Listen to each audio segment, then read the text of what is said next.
Welcome to Echo, the podcast where we share our personal perspectives on questions about God, spirituality, and the Seventh-day Adventist Church. I'm Ryan Becker, your host. No matter who you are, we hope that you find value and encouragement through real discussions about real things. Let's jump in. Echo.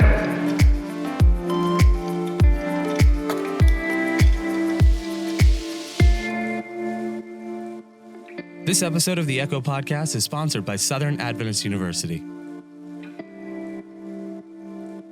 Hello and welcome back to Echo. I'm Ryan Becker, your host. I'm really glad that you're joining us as we are going to be talking about something that I think a ton of people struggle with, but it's not publicly talked about a lot. And I think the addition of this, or the entrance of the social media age where individual voices are amplified a little bit more. Conversations like this have taken more shape, or taken a more defined shape, which I'm excited about. So I am joined today by two wonderful guests, Paola Alvarez and Rachel Beaver. So why don't we just first start off with getting to know you guys a little bit. So Paola, can you tell us just a bit about yourself? Sure. Hi. Well, I'm Paola Alvarez, and I am the Secretary for Treasury at the Carolina Conference. Awesome. And then Rachel?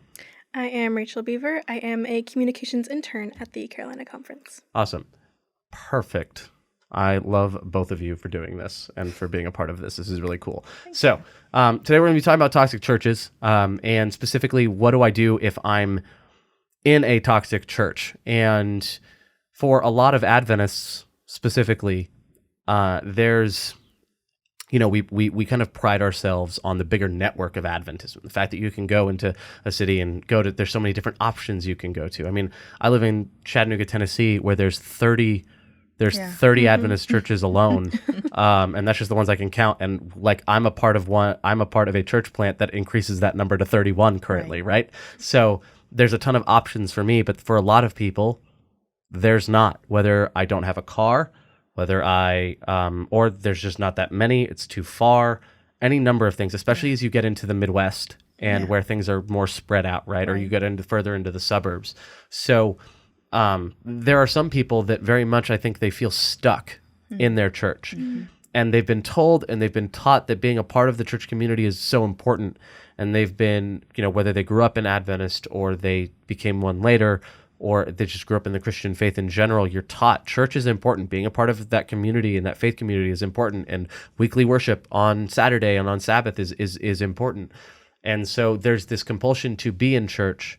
But then there are some people that are in a church that is so toxic, they question whether or not they should even stay. Mm-hmm. And for the most part, people decide to leave. So what I want to talk about today is, how do I stay, right? And should it be something that I stay in at all? Mm-hmm. Those are kind of the things. So to start this off, I would ask, what are the identifiers of a toxic church? And to do that, we first need to figure out, what do we mean by what is toxic? By toxic. So when you hear the word toxic church, like what do you think of in a toxic church? I was thinking about that, and I'm having a hard time coming up with a definition or even an example of it. Like, I'm really having a hard time because I'm not really sure how a toxic church looks like. Gotcha. Okay. I guess some of the words that I think of, I think about negativity. I think about power. So I think when we're talking about toxic churches, I think we're talking about something a little bit more nebulous in its identifier, right? So I think what I mean by that is, it isn't always this explicit thing that's happening, but it could be something that has been locked in tradition or locked in just deeply embedded in the culture of the church, rather than something that you can just walk in and go, look at all the toxic things that I see, right? It's not something that you just walk in or drive up to the parking lot and see that this church is clearly a toxic church. And most churches that I've been to, you literally cannot judge them by their parking lot or by their building, because the community inside may be completely different than what you're expecting in whatever building you're in. Oh, yeah. So for me, when I think of a toxic church, I'm not thinking of a church that tends to get into arguments. What I'm thinking of is leaders in that church that refuse to give up power, or are looking to get more and more power.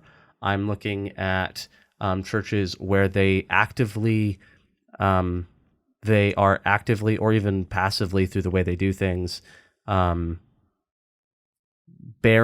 barring people from being involved or not restricting people from being involved. Anything that could threaten position or authority. I could see an unwillingness to change or an unwillingness to reach outside of itself, Right. kind of becoming so insular that they don't care about the world outside of themselves. Right. I could see toxic being taking inappropriate or hardline stances on, issues that aren't really the focus of what we're here to do, right? I could see a racist church being a Right. toxic church. Yeah. I could see a homophobic church being a toxic church. Difference between homophobic and simply believing something specifically about homosexuality or LGBTQ plus, right? Homophobic being actively avoiding and like hating those people versus loving people and simply disagree and having a disagreement based on beliefs. Right. There's a difference there. Right. That is a nuanced conversation. But yeah, I could see any number of things I could see being toxic, but I think it has to do more with the culture of the church, not this visible identifier that you for can sure. see. I think there are hints of it, like you could see based on who's voted into office. You could see who holds all the positions and Yeah. find out, or how long have they held those positions. Yeah. I could see stuff like that, but I don't know. Does that spark anything? Does that? Oh yeah, I definitely. mean, it does, but at the same time, it brings a whole lot of other questions to my Okay. mind. Like, Let's figure it out. it's like, when you say people who hold power don't want to give it out, or the way things is, this is the way it's always been, for example.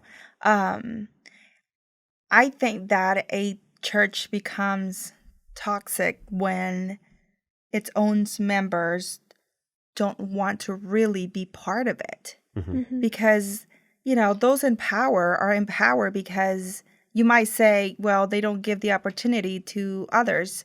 I have come to find out that it's really hard to get people to participate. Yes, Oh, that's yeah. the in other side of church. that. Exactly. And I think about churches where the head elder has been in there for like 20 years. And you might think, well, he just doesn't want to give it out. It might not be the case in some churches, but I have been there where, people are just too busy to do it, or that's not what they really want to do, or so you get stuck with the same people.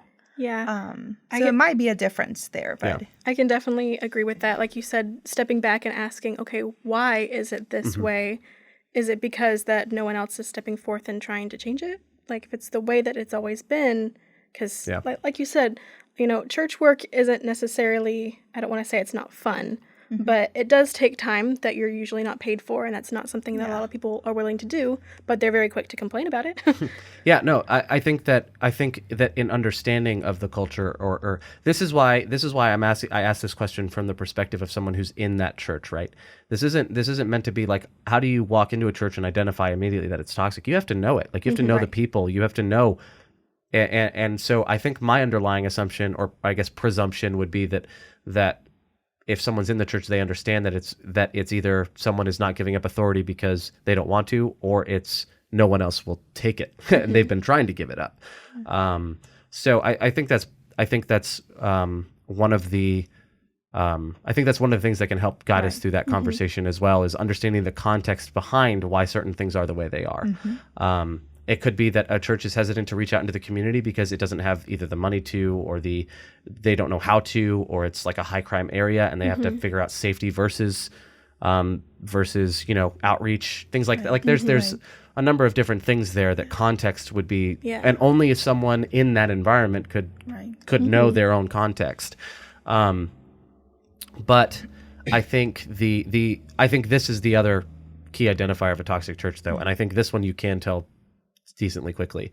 It is a church that is focused more on behavior or a works-oriented faith versus works as a result of faith, or as a result of what Jesus has done, right? So a church that's more that preaches the majority, or does the majority of focus on what you do and how you live versus who we live for and because of, and what Jesus has done, and that does compel us to live a certain way. I'm not saying we don't preach work. We don't preach that behavior and Christian living is important, but it's the kind of proportion there and what that focus is too. it can turn into, I hear you say that, and the word that comes to my mind is legalism. Yes, exactly. And it's a fine line Yes. when you get to that. It's like, where is the line where it becomes legalism? Yeah. And Exactly. I think that it's in that same route, legalism to toxic. It's all in that same route. Sorry. Oh, you're good. So Yeah. So what are some signs that I should leave or stay in a toxic church? Is it worth it to even try and stay in a church that doesn't seem like it will change? And I go there and I'm depressed when I leave. I'm angry when I leave. I'm frustrated. Whatever. Right. I've tried to get involved in change and nothing's happening. What do I? When do I decide? Do I leave or do I stay in this? Well, I would say, like you said, first, try to get involved. If there's really something that you want to change, get in there and try to change it. But if you continue to, hit those walls, then I don't think there is any shame in stepping away or finding somewhere else to go. I'm a very do your best and let God do the rest kind of person. But if it gets to the point where it is affecting your faith or how you, view God, if you suddenly are oh, okay, are these Christians? Maybe this isn't something I really want to be a part of. If it becomes something that affects your faith, then maybe you want to consider stepping back. I think there's an important aspect here too. When it comes to getting involved, it's not just getting involved to change a specific issue, because in the same way that even younger generations are really good at seeing through things, the older generations are too. And if they see that you don't actually care about the community, you just care about the things that bother you, they'll see through that and very quickly. And so I think part of this as well, and this is not victim blaming, right? If a church is actually toxic and hurting you, sure, that's the church's fault. But if we're trying to get involved in changing it, we need to begin to care about the church, the people in it, and caring about not just seeking what are the things I criticize and want to change, but what are the things I want to affirm and say these are good things, and I'm a part of this community, good and bad, not just bad. And we tend to come. I have this tendency. Someone presents me an idea or something, and I immediately criticize. It's a nasty habit that I have, and it's the way that my brain works, and I have to stop myself.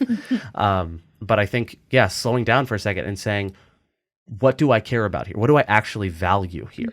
Right. Do I value the community, or do I just value having a good time on Saturday morning? Because you're baptized into the community of faith. Yeah. You are. It is the way that a lot of scholars or others would say it is. It's a covenantal relationship, but this isn't something that is just meant to be flippant. That you just show up like you were going bowling with some friends one night. No, you are in community with these people and you're navigating that. And there are going to be moments when you disagree. And there are going to be moments where you do have clashes of opinions and lifestyles and cultures. And you've got to learn to navigate it, not simply just shy away from it. So I think that getting involved is huge, and even understanding and questioning the motives of why you want to get involved and what you're getting involved in. Oh, yeah. So, but... Well, okay. So what else? What's another sign that I should stay or leave? So stay is I haven't gotten involved yet, and leave is I've tried to and they have barred me. Right. So what else? What else could be another sign that I should leave or stay? Yeah, that's really a tough one, because it's like, how do you pinpoint? Oh, this is why I'm out. I think that why would I want to leave my church? And I'm bringing this to myself, it's like, what would have to happen in order for me to leave my church? And what I mean leave my church, I don't mean the faith, but the actual the church. Literal local. Yeah, we're not talking about location. faith as a whole. We're let's talking make that about, clear. Yes. We're not talking about leaving the faith. We're leaving about the physical building and the people in it. I'm a mom. I have 2 kids, so I think that if the only way I would leave that particular place is that, my kids are being harassed or, because, people looking at me weird or saying things to me that perhaps are not very nice, I can deal with that. I'm an adult, I think. But when they touch that part of you that is very sensitive, for parents, kids, if you're single, it might be something about you that it's, your sensitive part. But I think that if my kids, the day that my kids say I don't want to go there, I'll be like, okay, I need to pay attention why. And if it's about just not fitting in, because you have to fit in, it's a puzzle. I think that church is a puzzle where you have to find your place, and if you can't find it, then you just find that other puzzle where you fit, because you'll have abilities. God gave you talent, and that, if you're a singer and there's like a gazillion people singing in your church, there might be a church that don't have anybody who have special music. Yeah. And perhaps you can bring that to the table. So I think it's about fitting in, finding the place that you fit in. Yeah. So maybe I'm just off subject No, here. you're right. No, I think But- so. There's an important aspect I think you're touching on here, which is this idea of home. Right. And the reason that home is important is when you're buying a house or looking at an apartment or something, you don't walk in and immediately go, this is home. You say, this is the place that can be home, Right. can become home. And it becomes home as you learn as you move in, as you move your stuff in, as you get situated, and you learn, oh, well, the fridge has to go here, right? Or if you're in an apartment, the fridge is in a dedicated spot, right? Yeah. Like you get used to the building and the building gets used to you, right? And so it's the same idea in a church community where you're saying, I'm going to make this place home, which means that I need it to be comfortable to some extent for me to be here, but also I need to learn and understand the idiosyncrasies or the weird things about this church that make it unique and special as well, and I need to embrace those things. It's like a family when you do have kids and your kids are growing up and you think of all the marks that people leave on the door frames of as a kid grows up. Yeah. And then like that's a huge thing in movies and TVs is when they move out of the house, they always stop at that and go, so much has been here, right? Yes. But that's not originally a part of the house. It's something that was added to it, but Right. it's what makes it valuable. Yeah. And so it is something that it has to become home, and you have to work to get there. And leaving home is hard. Right. Yeah. I do think the other side of this is there's an Ellen White quote. It's my favorite Ellen White quote of all time. I think it's from the Manuscript Releases, Volume 12. And she says, and this is in context, like the context is exactly what you think it is, but she says, take the young men and women as far away from the church as possible, so that the low grade of piety that is within our churches will not give them now I'm paraphrasing, a wrong picture of who Jesus is, or a wrong picture of spirituality. Yeah. There is even Ellen White herself at some Right. point said, there's a time where being in the church is so damaging to your faith that you shouldn't be there. Right. And so I've had to tell friends of mine, there's a time where I had to step out too. And if there's a time where you have to say, I need to leave this building to preserve my faith. Correct. Correct. There is a line. Yeah. And if you're unsafe, if or someone you care about is unsafe, I can fully understand that. And it's not that you're leaving faith. In fact, you're trying to preserve it. Right. So if someone has gotten to the point that they feeling the need to leave to preserve their faith, how do they preserve their faith apart from the community? Because I think it's also easy to go, oh, well, I'm not going to church today, I can just sleep in, right? Right. So what do you do to preserve your faith when, like, what if that was the only church? Yeah. Right? How do we preserve our faith in that situation? Wow. That is a tough one. No, yeah. Well, like you said, your church can be your home. So if you're in there for a while and you really don't want to leave and you want to make a difference, maybe you can't necessarily change it, but you can definitely not contribute to the toxicity. Even if that means, starting some kind of ministry in your own way, having some people over at your house, or starting a life group, and not complaining, not, pointing out all the little things that you wish you could change, because in a way that in itself is also toxic. Just, complaining, but go out of your way to make a new person feel comfortable. Or, there are small things that you can do. You can be your ministry isn't just what you do in a church. It's also how you live your life outside of that. Yeah. Yep, absolutely. Yeah. I think for me too, it was in the time that I had to leave, I realized my time came in high school, and as soon as I stopped going to church, it meant that I didn't do much of anything anymore. And what I realized was I had to kind of rebuild some of my friendships that I had with people that are close or far. And I had to say, hey, I don't really have this space for spiritual conversation and enrichment. If you think about it, and I had to think about this, I realized that there were pretty much none of my friends in my life that I felt comfortable having prayer with or even talking about God with, right? And I went, that's not a thing. That's not okay. Whether or not we both believe the same thing, right? I should be able to talk about this part of my life with my closest friends. And so approaching them with those conversations and trying to build space for that kind of thing in my life was huge. Or finding sermons online to listen to, or podcasts, engaging with that content and making space in your life to continue to engage intentionally with your faith, the same way that you intentionally engage with friendships, the same way that you make time to eat. Right. You make time for your faith, and you have to build that into your life. Yeah. While still maintaining the goal of searching for a new home, right? Whether that is something you create in your home with your friends, or it's something that you're plugging into even virtually.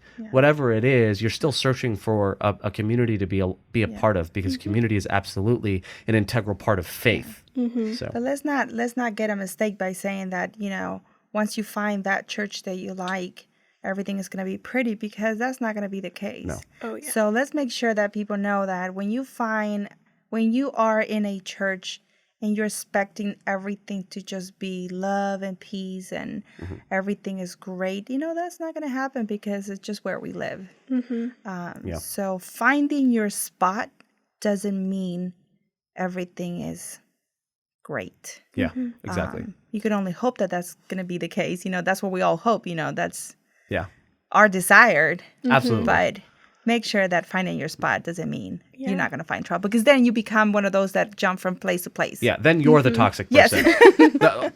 Then you become the toxic person. If everywhere you show up, is bad, then you're probably you're the problem. only common thing. Yeah. Right? There's this saying, if it smells like poop everywhere you go, check under your own shoe. Yeah. It can be you. Yeah. Absolutely. So that's 100% accurate. So, Rachel, any final thoughts, words of encouragement from you? Perfect. That's great. Everyone is doomed. Awesome. No, thank you guys for being on here. And to anyone who is in this position, or they're feeling guilt or shame for having had to step out of church, your church membership doesn't save you. So please know that it's Jesus that saves you. That's and if you are in a season of your life where you do need to protect yourself, protect your family, and protect your faith, know that we're praying for you. We do hope that you're able to find some place of safety and refuge in a community of believers that can build you up, that can hold you accountable. And that is something to just continue to be searching for always. Leaving a church building should be the last resort, but it should never be something that we outright ban. Right. And being a part of a community is super important, and we pray and hope that you find that. So to our Echo listeners, thank you so much for being a part of this journey with us, and we'll see you next week.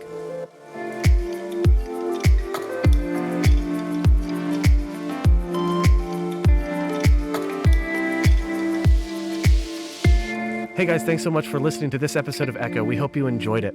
To stay up to date with new episodes as we release them, and for more awesome content from Project Refresh, a ministry of the Carolina Conference of the Seventh-day Adventist Church, then go ahead and hit that subscribe button below.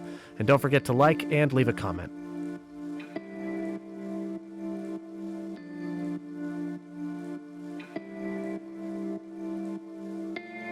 This episode of the Echo Podcast is sponsored by Southern Adventist University.